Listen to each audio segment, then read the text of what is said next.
1 Corinthians chapter 14, verse 33. For God is not the author of confusion, but of peace, as in all the churches of the saints. Paul writes this to the church in Corinth, a group of Christians who he describes in 3 words. They were full of envy, they were full of strife, and that led to the third, they were full of division.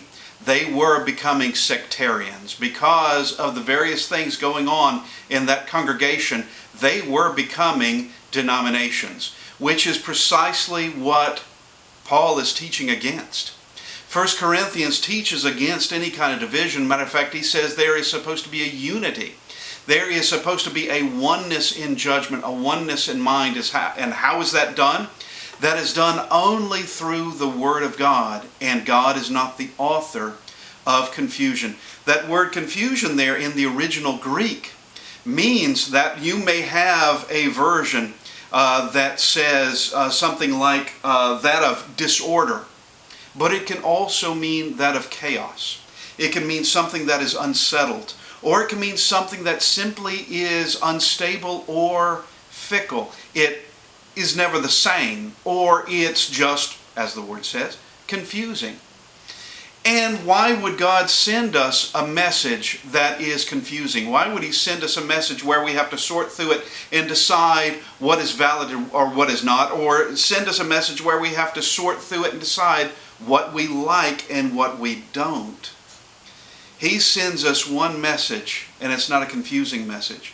He sends us one message, not multiple messages. And in all of this, we can see the basic divisions that have gone on for centuries, with denominations splitting off a denomination, or division splitting off division. But Paul is calling all to be united under Christ. Is that impossible? It's not, because he says that's what they must do. Now, we come to the last part of this verse. He says, God is not the author of confusion, but of peace. Then he says, as in all the churches of the saints. There is that notion.